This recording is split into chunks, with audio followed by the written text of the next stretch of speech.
예수님께서 공생의 사역을 하실 때 자주 방문하셨던 장소가 있는데 그것은 다름 아닌 회당이었습니다. 이 회당은 예루살렘 성전과 같이 한 장소에만 있지 않고 유대 전 지역에 포진되어 있었습니다. 사도행전에서는 안디옥과 고린도 등 유럽 전역에 포진되어 있었다고 기록되어 있고, 사실 이 회당은 바벨론 포로기 이후에 디아스포라 유대인들에 의해서 생겨났다고 합니다.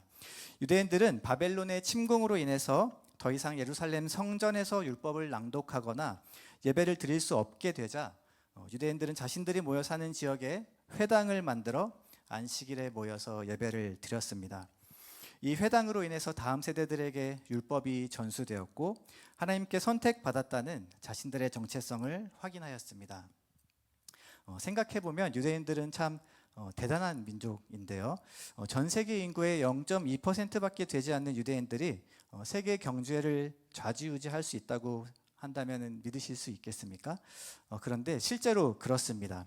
세계적인 금융기업인 로스차일드와 골드만삭스의 창업자가 유대인이고, 많은 역사가들도 나치 독일이 유대인들을 박해하고 학살하게 된 원인에 대해서 유대인들의 고리 대금업 때문이었다고 분석하고 있습니다. 유대인들은 자녀들을 토라뿐만이 아니라 돈과 경제에 대한 교육을 어려서부터 시켰다고 하는데요. 그래서 최근 한국 교회에 보면 주일학교에 하브르타 교육이 그렇게 성행하였는지도 모르겠습니다. 회당으로 부를 수 있는 조건이 있었는데요. 그것은 유대인 남자 10명 이상이 모여야지만 회당이라고 부를 수 있었습니다. 교회랑 비슷한데요. 교회는 예수 그리스도를 주님으로 고백하는 두세 사람 이상의 모임이 교회이죠. 교회의 최소 단위는 두세 사람입니다. 회당도 건물이 있었지만 건물만 있다고 해서 회당이라고 부르지는 않았어요. 회당의 최소 단위는 유대인 남자 10명이었습니다. 누가복음에 기록된 예수님의 공생의 사역을 들여다보면 생각보다 자주 회당이 등장하죠. 누가복음 4장 16절에 보면은 광야에서 시험을 마치시고 사역을 시작하신 첫 장소가 바로 회당입니다. 예수께서 그 자라신 곳 나사렛에 이르사 안식일에 늘 하시던 대로 회당에 들어가사 성경을 읽으시려고 서심해라고 기록되어 있습니다. 예수님께서 회당에서 성경을 읽으신 이유는 율법과 시편과 선지서의 말씀들이 바로 자신을 가리키고 있음을 가르치기 위해서였습니다. 복음서에 보면 유대인들은 예수님을 배척하고 예수님도 그들을 매우 엄히 꾸짖으셨지만 유대인의 회당에서 가르치신 모습을 보면 예수님께서는 유대인들을 이방인들 못지않게 참 많이 사랑하셨음을 느낄 수 있어요. 저는 본문을 묵상하면서 이토록 종교적인 유대인들을 향한 예수님의 특별한 사랑을 엿볼 수가 있었는데요. 복음은 이방인의 땅을 향해서 계속해서 나아가지만 예수님은 이 회당을, 유대인들을 절대 포기하지 않으셨습니다. 누가가 기록한 사도행전 19장에 보면 바울은 고린도 지역 전도 여행 중에 디아스포라 유대인들이 모였던 회당을 빼놓지 않고 방문해요. 가뜩이나 이방인의 충만한 수가 차야 유대인들이 구원을 받을 텐데 자기들 발로 모여있는 회당을 바울이 그냥 지나칠 리가 없었습니다. 회당의 가장 중요한 기능은 다름 아닌 율법을 가르치는 것이었는데요. 유대인들 중에 권위를 부여받은 회당장이나 랍비가 주로 모세오경을 풀어서 가르쳤습니다. 그리고 이 당시에 회당장과 랍비와 같은 교사들의 권위는 참 대단했습니다. 자료에 의하면 회당에는 랍비들이 사용할 수 있는 회초리가 있었다고 하는데요. 랍비들은 이 회초리를 교육과 징계의 수단으로 사용할 수 있었습니다. 저는 옛꽃채풀에 회초리를 갖다 놓으면 어떻게 될까라는 생각을 그냥 혼자 해보았습니다. 아무튼 누가복음에는 안식일에 일어난 사건이 총 5번 등장하는데요. 누가복음 4장 16절과 그리고 누가복음 6장 1절에도 보면 안식일에 예수께서 밀밭 사이로 지나가실새 제자들이 이삭을 잘라 손으로 비벼서 먹었다고 기록하고 있죠. 그리고 6장 6절에는 또 다른 안식일에 예수께서 회당에 들어가사 가르치실새 거기 오른손 마른 사람이 있는지라. 그리고 오늘 본문인 13장 10절에 예수께서 안식일에 한 회당에서 가르치실 때에 18해 동안 귀신 들려 앓으며 꼬부라져 조금도 펴지 못하던 여자가 있더라. 그리고 14장 1절에도 안식일에 예수께서, 반복되죠. 안식일에 예수께서 한 바리새인 지도자의 집에 떡 잡수시러 들어가시니 그들이 엿보고 있더라. 주의 앞에 수종병 든 한 사람이 있는지라 라고 말씀하고 있습니다. 4장을 제외하고 6장과 13장 그리고 14장 세 번의 안식일의 이슈는 병고침이었습니다. 병고침. 요한복음 5장에는 베데스다의 38년 된 병자를 고치신 날도 안식일이라고 말하고 있어요. 이쯤 되면 예수님께서는 우연이 아니라 다분히 의도적으로 안식일의 병을 고치셨다는 것을 알 수 있겠죠. 말씀에 기록된 것처럼 누가는 예수께서 안식일에 행하신 사역들을 매우 눈여겨 지켜보았고 특히 병 고침의 사건들을 매우 상세하게 기록하였는데요. 그렇다면 왜 예수님께서는 굳이 안식일에 병자를 고치셨을까요? 그 이유는 안식일에 대한 유대인들의 인식이 왜곡되어 있다는 것을 드러내기 위해서였습니다. 단지 병든 사람을 고치는 데만 목적이 있지는 않으셨어요. 안식일의 여러 회당에서 일어난 사건들을 살펴보면 매우 아이러니하게도 병자들은 고침을 받는데 유대인들은 고침을 받지 못합니다. 귀신에 매인 사람들보다 더 고치기 힘든 사람이 누굽니까? 바로 율법과 종교에 매인 사람들입니다. 이 종교적인 사람들 말이죠. 왜냐하면 그들은 자신들이 율법을 잘 지키고 있기 때문에 거룩하고 선한 사람이라고 여기기 때문이에요. 사랑하는 성도 여러분, 우리의 신앙이 이와 같이 종교적이고 율법적이지 되지 않도록 항상 경계해야 될 줄 믿으시기를 주님의 이름으로 축복합니다. 주일 성수를 하고 11조를 드리고 절기 헌금을 드리고 시간을 정하여 기도를 하며 교회를 섬기는 일은 언제든지 종교적인 행위로 둔갑될 수 있어요. 이것을 어떻게 구분할 수 있죠? 생각보다 아주 간단합니다. 다른 사람의 시선을 의식하느냐, 의식하지 않느냐로 진단할 수 있어요. 다른 사람을 의식하는 것 자체가 이미 그 중심에 하나님이 계시지 않는 거예요. 유대인들이 안식일을 얼마나 엄격하게 지켰는지 어떤 면에서는 참으로 배울 것이 많이 있습니다. 이들은 율법에 대해서만큼은 절대 타협하지 않아요. 참고로 이 안식일법은 율법의 끝판왕이라고 부를 수 있는데요. 지금도 유대인들이 가장 엄격하게 지키는 것이 이 안식일의 율법이에요. 창조 사역을 마치신 하나님이 쉬셨는데 감히 일을 해서는 안 되는 것입니다. 우리 십계명에도 기록이 되어 있잖아요. 저는 제가 중학교 1학년이었던 1996년도에 수원중앙침례교회에서 어린이 오케스트라 단원으로 활동을 하고 있었습니다.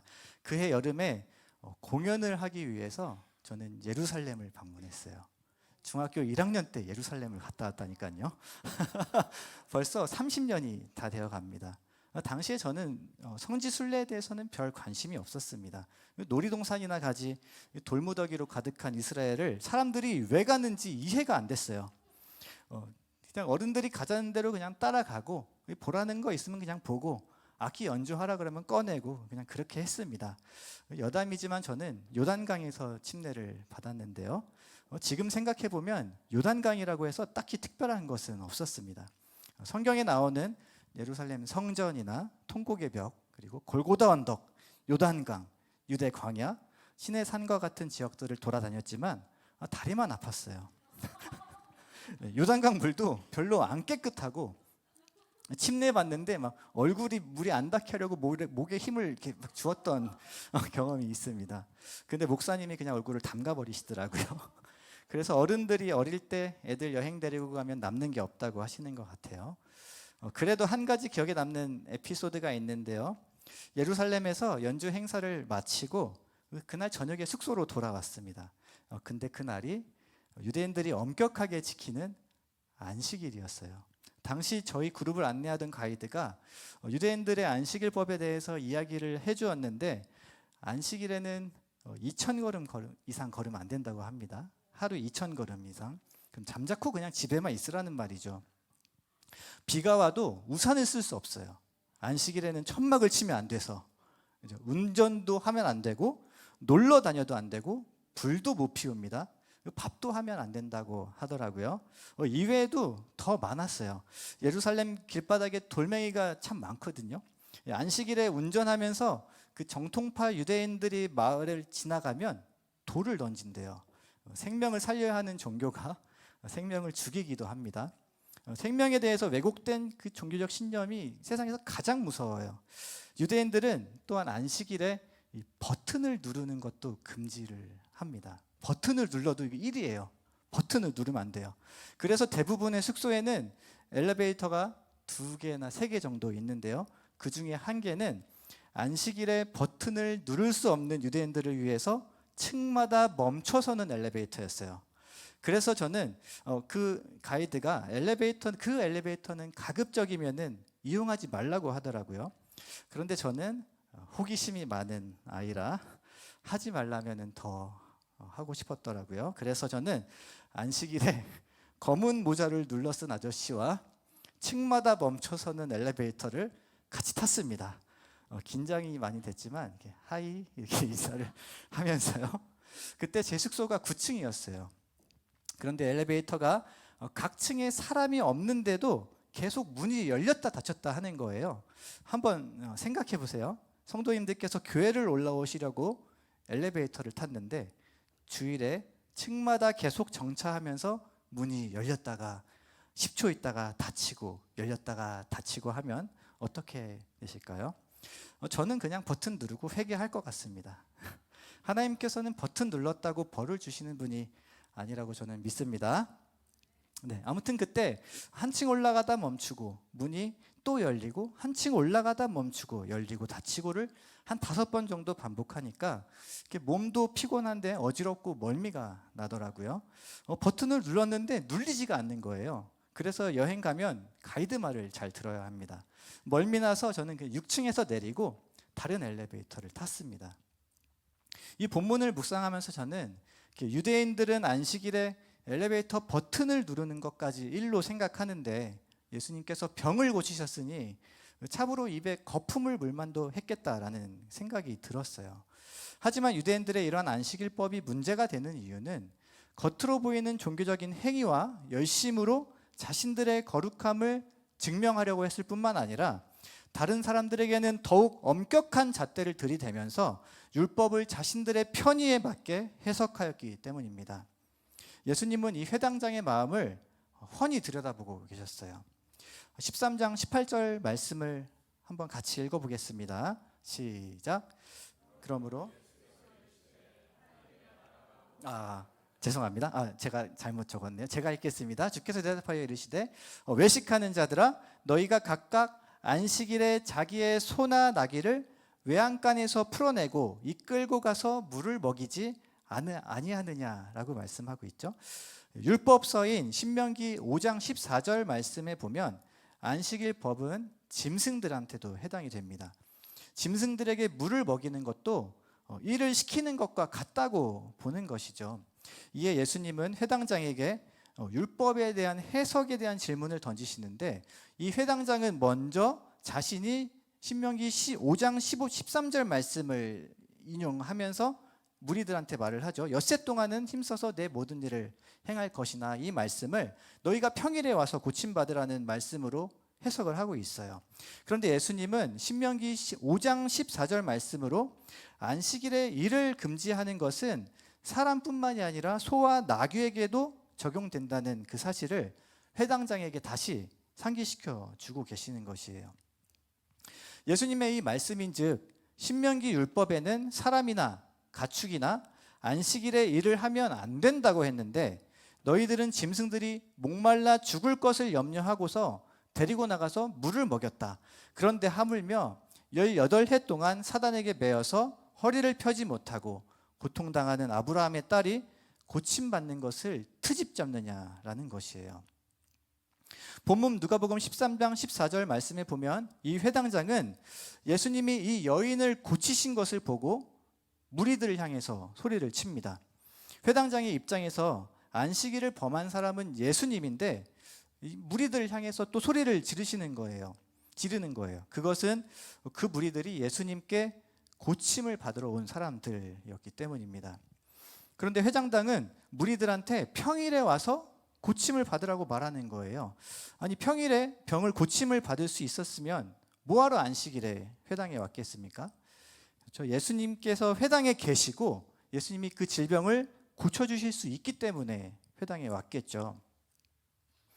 율법의 목적은 간단하게 두 가지로 요약할 수 있는데요. 그것은 하나님을 사랑하는 것과 이웃을 사랑하는 것이죠.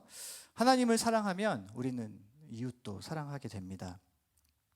그렇다면 하나님을 사랑한다고 하면서 율법을 지켰지만 이웃을 사랑하지 못하고 타인의 고통을 외면했다면 그것은 율법을 위반한 것이 됩니다. 이 회당장은 여러 가지 면에서 참으로 이율배반적인 사람이었어요. 야고보서 2장 10절에는 이렇게 말씀하고 있어요. 누구든지 온 율법을 지키다가 그 하나를 범하면 모든 율법을 범한 자가 되나니, 이렇게 말씀하고 있습니다.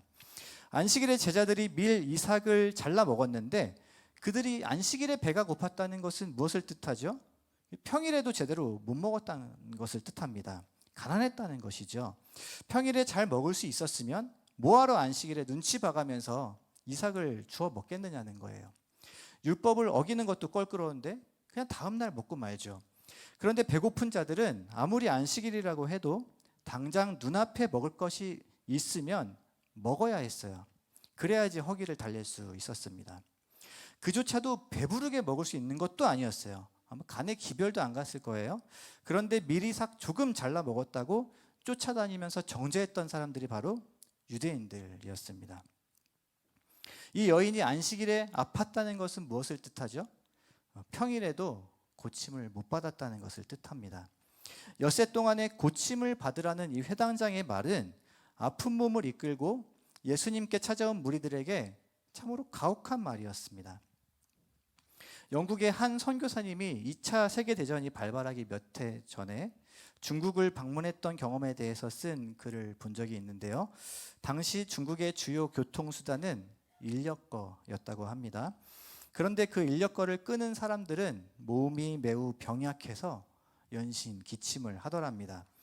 그 첫날 그 선교사님은 자신이 이용하는 그 인력거가 그토록 병약한 사람들의 수고로 움직인다는 사실에 큰 충격을 받았어요. 그리고 그날 밤 그는 숙소 밖에서 들려오는 인력거꾼들의 거칠고 가쁜 기침 소리 때문에 잠을 잘 수가 없었습니다. 그래서 그는 숙소 직원들에게 그 이야기를 전했더니 그 직원이 이렇게 말하더랍니다. 손님, 걱정하실 필요가 없습니다. 2주 후면 저 기침 소리에 익숙해지실 겁니다. 한 달 후면 아예 들리지 않을 거고요. 선교사님은 직원들의 말에 마음이 굉장히 언짢았지만 그의 말처럼 정말 그랬다라고 회고하였습니다. 후에 그는 인력거꾼들의 기침 소리가 더 이상 들리지 않던 날을 두고 내 생애 가장 부끄러운 날이었다라고 고백하였습니다. 사랑하는 성도 여러분, 저와 여러분의 삶 가운데 이러한 부끄러움을 당하는 날이 없기를 바랍니다. 기도를 하지 못하고 말씀 묵상을 놓치면서 사는 것만큼 가까이 있는 이웃의 신음소리를 듣지 못하는 것도 하나님 앞에서 매우 부끄러운 모습이에요. 우리는 본능적으로 힘든 사람들, 그 사람들이 사는 곳, 그리고 고통받는 사람들이 있는 곳은 지나가지 않고 피해 다니는 것이 있습니다. 그들을 마주치는 것은 굉장히 우리의 마음을 불편하게 합니다. 선한 사마리아인의 비유에서 제사장과 레위인도 강도 만난 사람들을 의도적으로 피해 다녔어요. 그게 인간의 본능입니다. 그럼에도 불구하고 고통당하는 사람을 찾아가는 것은 단연코 그리스도께서 보여주신 사랑을 실천적으로 완성하는 일인 줄 믿으시기를 바랍니다. 바로 그곳에 하나님의 나라가 임합니다. 그렇기 때문에 하나님께서는 우리 인생에 때때로 고난을 주시는 건지도 모르겠어요. 내가 당하는 고난이 도저히 이해가 되지 않을 때가 종종 있잖아요. 저도 힘든 시간을 통과했던 경험이 있는데 내가 왜 이런 일을 당해야 되는지 해석이 안 돼서 답답했던 적이 있습니다. 그런데 문득 주님이 저에게 이런 마음을 주시더라고요. 내가 고통을 당해보지 않았으면서 고통당하는 사람들의 마음을 어떻게 헤아릴 수 있겠느냐라고요. 그리고 우리는 고난을 당할 때 때때로 위로도 같이 받습니다. 절대로 100% 고난만 당하지는 않아요. 그때 받은 위로를 통해서 우리는 다른 사람들을 위로할 수 있는 것입니다. 위로를 받아보면 위로를 할 수 있어요. 사랑도 받아본 사람이 줄 수 있는 것처럼요. 이것이 고난을 통해서 일하시는 하나님의 방법인 줄로 믿습니다. 또한 내가 고난을 당해보면 그때는 다른 사람의 고통에도 공감을 하게 되죠. 주님이 그렇게 하셨습니다. 주님께서는 우리와 같이 되셔서 한결같이 시험을 받으셨고 우리의 형편과 처지를 다 아시는 예수님께서는 우리를 대신해서 십자가의 고난을 당하셨습니다. 십자가는 단지 우리의 죄를 용서하신 것뿐만 아니라 하나님의 아들 예수께서 타인의 고통에 참여하신 증거인 줄 믿으시기를 주님의 이름으로 축복합니다. 말씀을 정리하겠습니다. 안식일을 거룩하게 지킨다는 것은 무엇을 의미합니까? 우리에게는 이제 주일이 되겠죠. 새 언약의 시대를 살아가는 저와 여러분에게는 매일매일이 삶이 사실 주님의 날입니다. 그렇다면 우리는 이제 주일을 어떻게 보내야 하겠습니까? 주님의 날에 우리는 분명히 해야 되지 말아야 할 것들이 있어요. 하지 말아야 할 일들이 있습니다. 그것은 오락을 삼가고 과도한 지출을 자제하고 육체와 영혼의 안식을 위해서 일을 하지 않는 것입니다. 그런데 주님의 날에 우리가 적극적으로 해야 될 것이 있습니다. 주님의 날을 거룩하게 지킨다는 것은 고통에 얽매인 자들을 자유케 하고 병든 자들을 치유하고 싸매고 먹이고 돌보는 것입니다. 18해 동안 사단에게 매여서 고통당하던 여인을 바라보시고 그 여인을 부르셨던 예수님처럼 저와 여러분들도 타인의 고통에 공감하고 그들의 필요를 볼 수 있는 눈과 마음을 우리에게도 허락해 주시기를 소망합니다. 함께 기도드리겠습니다. 이 시간 주신 말씀을 생각하면서 함께 기도하기 원합니다. 그저 주의를 지켜야 한다는 그런 형식적이고 율법적인 믿음에 머무르지 않았으면 좋겠습니다.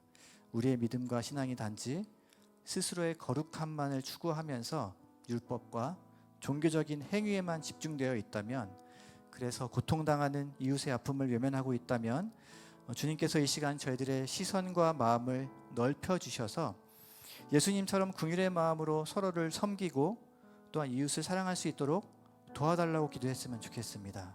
또한 우리 타인의 고통에 익숙해지지 않았으면 좋겠습니다. 이 회당장이 18해 동안 사단에게 매여서 육체의 고통을 당하던 그 여인의 고통에 너무나 익숙해져 있었던 것 같습니다.